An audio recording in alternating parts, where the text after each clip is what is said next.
साधारण को असाधारण बनने में वक्त लगता है।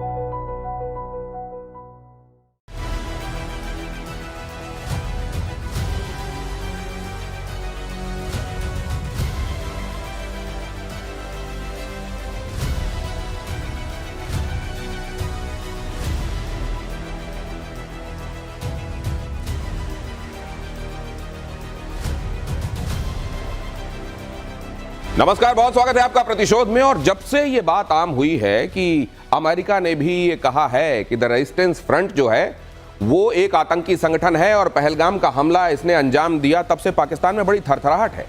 यहां हमारे एक्सपर्ट्स लगातार प्रतिशोध में ये कह रहे हैं, चाहे वो मेजर गौरव आर्य हो, वो मेरे साथ है मार्शल पीके श्रीवास्तव हो, कैप्टन श्याम हो, ये लगातार कह रहे हैं कि इस बार तो प्रीएम्प्ट करना चाहिए, इंतजार नहीं करना चाहिए कि वहां आतंकवादी एक बार फिर से पनपे, भारत की जमीन पर फिर से कोई अटैक हो और उसके बाद हम कुछ करें ना।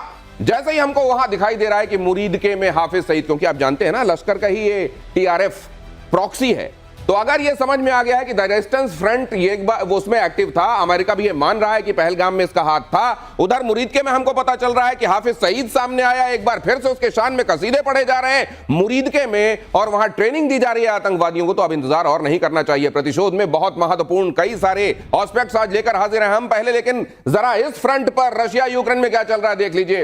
रूस ने यूक्रेन पर किया सबसे बड़ा हमला, कीव पर बरसाए नॉन स्टॉप 300 ड्रोन। रूस के हमले में कीव में बिल्डिंग तबाह हो गई है, बहुत खतरनाक तस्वीरें हैं, बहुत ध्यान से देखिएगा।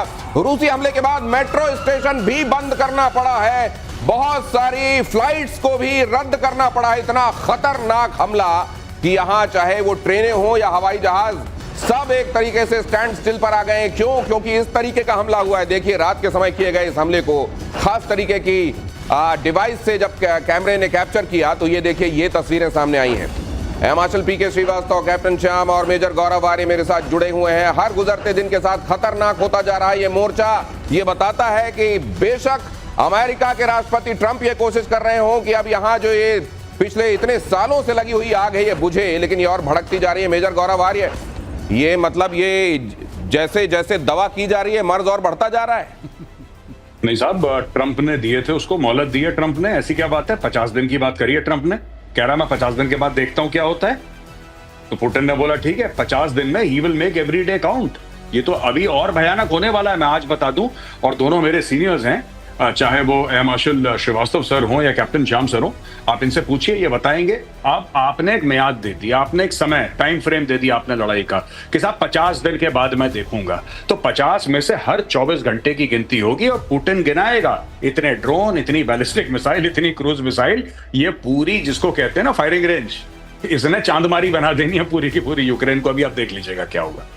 यूक्रेन चांदमारी उस जगह कही जाती है जहां पर फायरिंग की प्रैक्टिस की जाती है। तो अगर ये फायर प्रैक्टिस वाली जगह बनने वाली है, अब तो ये वैसे भी ज्यादातर यूक्रेन समतल हो गया है। पीके श्रीवास्तव सर, ये 50 दिन की मोहलत देने के साथ ही अगले दिन रियलाइज हुआ था ट्रंप को कि शायद मैंने 50 दिन ज्यादा दे दिए हैं। कहा था नहीं 50 दिन, ऐसा नहीं कि 50 दिन रहेंगे, बीच में भी कुछ कर सकता हूं। गौरव सही कह रहे हैं दिनेश, और आपके शो पे कई बार कहा गया है कि एक्चुअली ट्रंप ने पुतिन को कहा है कि 50 दिन तक मारते रहो, हम कुछ नहीं करने वाले। ये उल्टा ऐसे देखिए इसको, 50 दिन तक, और इतनी मार पड़ रही है। यहाँ ही नहीं, कीव वगैरह में नहीं, ओडेसा में जितनी मार की है, वहाँ का पोर्ट सिटी है जहाँ से सारा ग्रेन एक्सपोर्ट होता है, जिसके बेसिस पर यूक्रेन चलता है। यूक्रेन ग्रेन्स के सहारे चलता है। वो सारा एक्सपोर्ट, वो सारी मैरीटाइम लाइंस जो हैं, सी लेन्स हैं, वो सारी एक तरह से बंद पड़ी हैं। और अभी जो कोशिश है कि यूक्रेन को घुटनों पर लाएं, और जहाँ तक अगर यूक्रेन मीडिया में जो मैं देख रहा हूँ, मेरे कुछ फ्रेंड्स भी यूक्रेन में हैं, सब वहाँ पर एक आवाज़ उठ रही है जो हम पहले भी सोचते थे। आवाज़ ये उठ रही है कि ज़ेलेंस्की को हटाइए, ज़ेलेंस्की मस्ट रिजाइन। जब तक ज़ेलेंस्की रहेंगे कुर्सी पर, ये शांति नहीं आने वाली है। और उससे लगता है यूक्रेन में भी वॉर फटीग सेट इन कर गई है, यूरोप में तो करी गई है। सर लेकिन जैसे आप ये कहते हैं ना, ये यूक्रेन में आवाजें तेज हो रही हैं, ये बातें ज़ेलेंस्की को भी पता है कि आवाजें ये तेज हो रही हैं, और इसीलिए कुर्सी बचाए रखने का उनको एक ही तरीका कैप्टन श्याम नजर आता है कि इस युद्ध को भड़काते रहो, जाकर रशिया के अंदर हिंटरलैंड में कहीं आक्रमण करते रहो, उसको उकसाते रहो, वरना कुर्सी से उतर जाएंगे वो और किसी भी दिन वो सलाखों के पीछे होंगे अगर बच गए तो। बिल्कुल सही कहा आपने। देखिए, दमित्री का मानना है कि ये 24 घंटे का जो वार्निंग ट्रंप का या 1 महीने का या 50 दिन का, ये कई बार वो दे चुके हैं, उन्होंने इसको खारिज किया है, नंबर 1। नंबर 2, आप जो देख रहे हो अटैक, ये कीव का फ्रंट लाइन पे समर ऑफेंसिव की तो बहुत दिनों से हम बात सुन रहे हैं, और फ्रंट लाइन पे उनकी गेंस 1,60,000 फौज वहां पे इकट्ठा कर दिए उन्होंने, और 3 जगह से वो सर्किल कर रहे हैं, लेकिन उनकी मूवमेंट बहुत धीरे है फ्रंट लाइन पे। मेन थ्रस्ट है उनका मनोबल तोड़ना और एक तरह से घुटने पे लाना, इसलिए डिस्टेंट अटैक वो कर रहे हैं, मेट्रो स्टेशन तक वो जा रहे हैं जहां लोग शेल्टर लेके बैठे हैं। तो ये देखिए, इसी नोट पर अगली खबर भी देख लीजिए। यूक्रेन पर सबसे बड़े हमले की तैयारी में है पुतिन। जर्मनी के मेजर जनरल ये दावा कर रहे हैं रशिया यूक्रेन पर 2000 से ज्यादा ड्रोन से हमले की तैयारी कर रहा है। रूस में तेजी से एफपीवी ड्रोन का उत्पादन हो रहा है। अब ये देखिए, जर्मनी की तरफ से ये अगर ये ताकीद की जा रही है मेजर गौरव आर्य, और फिर ऐसे में अगर दिमित्री मेदवेदेव जर्मनी को लेकर स्टेटमेंट्स जारी करते हैं तो कोई बड़ी बात नहीं है। जर्मनी क्यों केटली से ज्यादा, चाय से ज्यादा केटली गर्म हो रहा है? बिल्कुल, आप बिल्कुल ठीक कह रहे हैं। ये देखिए ना, इसमें इशू क्या है मैं आपको बताता हूं। एक तो ये बात है कि जर्मनी डरा हुआ है, दूसरा जर्मनी ने वेपन्स कमिट कर दिए हैं यूक्रेन को। जर्मनी कहता है कि हाँ ठीक है, 5% से ज्यादा उनका, 5% लगभग उनका डिफेंस बजट का भी in a few years they have committed. So all of that Germany, देखिए ये जो वेपन्स हैं काफी उसमें सप्लायर जर्मनी भी है, पहली चीज तो ये। तो जब पिटेगा तो जर्मनी भी पिटेगा, ये बात जर्मनी जानता है। पोलैंड है जद में, पोलैंड भी पिटेगा। ये जितने भी लोग हैं, जिस दिन रायता फैला, जिस दिन हॉरिजॉन्टल एस्केलेशन हुआ, देखिए न्यूक्लियर की बात छोड़ दीजिए, जिस दिन हॉरिजॉन्टल एस्केलेशन हुआ, अभी तो वो 1000-1500 की फ्रंट लाइन पे ऐसे लड़ रहे हैं, ऐसे आगे, और बैलिस्टिक मिसाइल से एक दूसरे को मार रहे हैं, क्रूज मिसाइल ठोक रहे हैं, वो अलग चीज है, दैट्स अ सेपरेट केस। जो हवाई जहाज से हमला हो रहा है, दैट्स अ सेपरेट केस। लेकिन अभी तक यूक्रेन तक महदूद है, 3 साल हो गए। जिस दिन आगे बढ़ा तो किस देश पे जाएगा, या पूछ लीजिए, आपको एयर मार्शल श्रीवास्तव सर बता देंगे किस देश में जाएगा। ये फैलेगा रायता 100%, आप देख लेना, अगर ये नहीं रुके तो।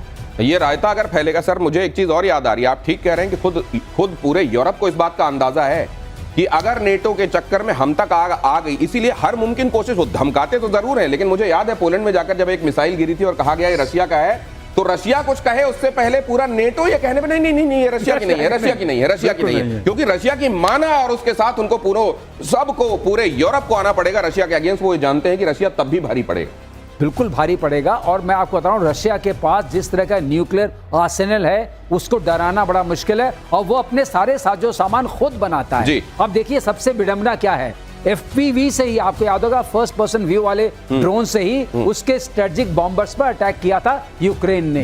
अब 2 लाख बना करके वो उनके ऊपर अटैक करने की तैयारी कर रहा है, और कह रहा है देखो तुम मुझे छेड़ोगे तो मैं छोड़ूंगा नहीं, और जो तुमने भेजा था वो ब्याज समेत ले लो। ब्याज समेत नहीं, डबल ब्याज समेत। कैप्टन श्याम, ये मतलब उस तरह का, जैसे वो जो कंट्रोलर होता है जिससे ड्रोन उड़ाते हैं, उसमें आपको यहाँ सब दिखता है। मान लीजिए मैं ऑपरेट कर रहा हूँ तो मुझको सब ये दिख रहा है और मैं ही अटैक कर रहा हूँ, यही है ना फर्स्ट पर्सन व्यू?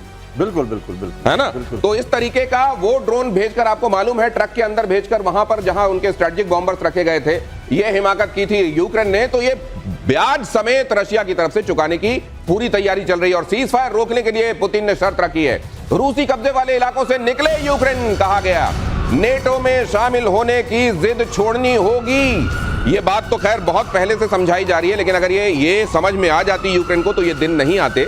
लेकिन ये जो कहा जा रहा है कि कब्जे वाले इलाके छोड़े, आप यूक्रेन सोच रहा होगा मैंने कौन सा कब्जा किया हुआ है? कब्जा नहीं किया, वो ये कह रहे हैं जहां हमने कब्जा किया है वहां पर आप मारपीट करना बंद करिए, उसको क्लेम करना बंद करिए। ये बड़ी हास्यास्पद बात आपने ठीक ही कही है दिनेश, कि कब्जे वाले इलाके हमने क्या कब्जा किया जो छोड़े, लेकिन जो उन्होंने कब्जा किया हुआ है कहते हैं अब उस पर आप कोई हाथ मत रखिए, ये हमारा हो गया। उसमें आगे आपका दोनेत्स्क, लुहांस्क, ये सारे इलाके आगे। वैसे वो 4 मांग रहे थे, वो कहते हैं मैं 3 से काम चला लूंगा, चौथा ओडेसा वगैरह को आप अपने पास रख सकते हैं। मेजर गौरव, क्या इसका मतलब यह है कि वो ये कह रहे हैं जहां पर हमने रुमाल रख दिया है अब उस सीट से उठ के खड़े हो जाओ और वहां देखना भी मत?